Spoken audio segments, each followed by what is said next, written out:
Tinataas ang boses ng bawat Pilipino, hinig namin sa radyo, tunay ang serbisyo.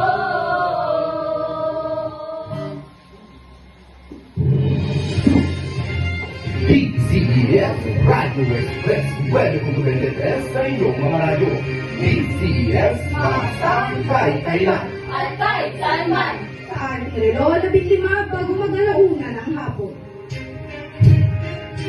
Mula sa malaking isyong bansa hanggang sa aksong support at kinang ng showbiz. Kung metong may matid na informasyon na ito ang inyong DCES Radio Express magpapalita.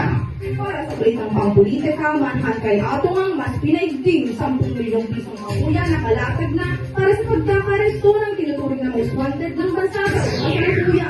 Para sa balitang nasyonal, bagong diskubre mo lang kaya iswan ni Pangulong Marcos na ang magbibigay ng kuryente sa mahigit 5 milyong pamilyang Pilipino. Para sa balitang international, World Health Organization binabantay ng pagdami ng kaso ng bird flu. DOH, tinep na sapat ang supply ng gamot at bakuna sa bansa. Para sa balitang e-sports, DJ Obiena ang suntik ang lindong medalya sa kakatapos lang ng World Grand Tournament ginanap sa Germany. Para sa balitang showbiz, Julian Ward, may soft touch na ba? Pagmulat niya bilang Joey ating abangan.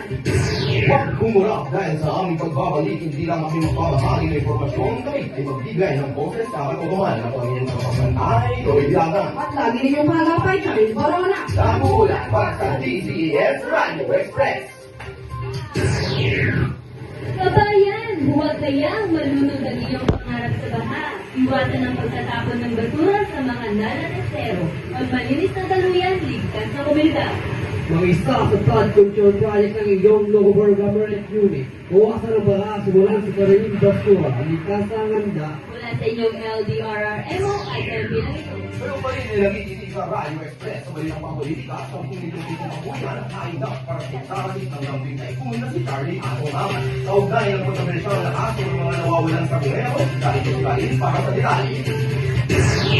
Idineklara ng DILG noong Enero taong kasalukuyan ng gambling tycoon si Charlie Ato ang pinang-most wanted sa buong Pilipinas. Isang naglalaki ang 10 milyong pisong babuya ang nakataya ngayon para sa sino ang makakapagturo sa kanyang roonan ng negosyante sa ugnay ng kaso.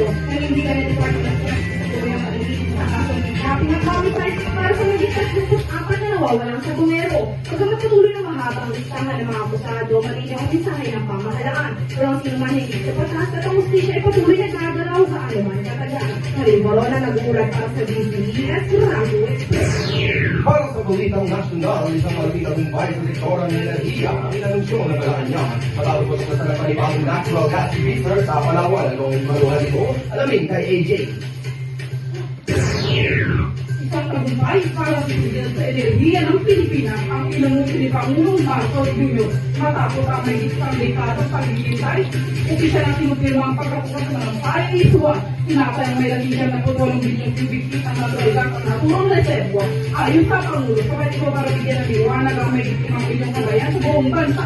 Ayon din sa Department of Energy, ito na ang simula ng pagbaga ng ating pagdepende sa imported na langis na inaasama magpapabaga din sa sigit sa kuryente sa mga sumusunod na taon. Sabang ito kung sa mas maliwanag ang kagubatan bawat Pilipino. Ito si AJ Carolito para sa DNS Radio Express. Favorite song, Kopi Kumanga, Delicious, Ilang Yarn, Creamy, Ilang Yarn, Delicious Sami, Kopi Kumanga! At kayo pa rin ay nakikinig sa Radio Express para sa Balitang International, isang bagong kanta sa kalusugan ng mundo ang mahigpit na binabantay ng mga eksperto. Kaya sa Gloria, ibalita mo! Muling naging sentro ng atensyon ng World Health Organization ngayong taon na pagluto ng kaso ng H5N1 bird flu. Dahil sa iba ng mga kukupimbang pagtala ng virus sa mamagayin ng balat at inaritang tao. Ang sintomas nito ay hindi lamang ito at mga tinamahan ay nakararanas ng matinding lagnat o buhok sa flu. Madalas sa sintomas nito ay conjunctivitis sa sore eyes. Sa malalang kaso, maaari itong mawis sa pneumonia. Bagamat na natin ay tatanang human-to-human transmission, tumaas ang kaso ng sa direktang ng hawang mula sa mga hayop. Nangangamba may spread of sa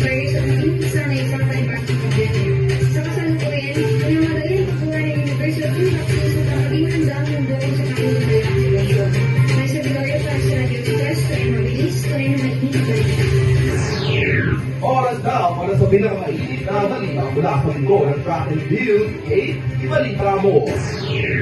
At hindi nagpaawat ang ating word number 2, pole vaulter, nilampasan ni Ben ang bar sa taas ng 5.77 meters para sa iwan ng kanyang pagkapanalo at uwi ang gold medal. Tinalo ni Ben ang pambato ng Netherlands at si Menon Blanc na nag-uwi lamang ng silver medal. Matatandaan na 2 araw lang na nakalipas, humakot din si EJ ng bronze medal sa ipag-10 doon pa rin sa Germany.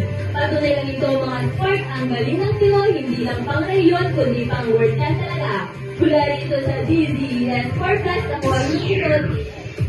Showbiz alert! Abangan ang bagong sign ni Jill Anwar Pirazzi na si Joey sa Never Say That. Palaban at Never Say Die ang tag ng ating primetime princess. Pero bago ang premiere, mga star buzzing. May soft launch na ba? Usap-usapan ang kanyang bigay transpose. Is it a boyfriend reveal or social media teaser lang? Chikang-chika talaga. Turning 20 na rin si Jill and paano mga lesson mula sa nakarang taon, she's not a bold young woman we see today. Mas matapang, mas fierce at siguradong mas palaban. Ito ang iyong kachika charity gawin para sa DZES Showbiz Update. Para sa mas marami pang mabilis na balita at informasyon, malaking sa inyong paborito ng taong hindi lamang sariwa, hindi tumatabakit sa inyong puso at diwa. Ako ang mga kapatay, ito'y kailangan. Sabi ni mga kabag-kabag sa iba. Balitang tapat, Balitang sapat. at kayo nakikinig sa DZES Radio. Yes, magpabalita!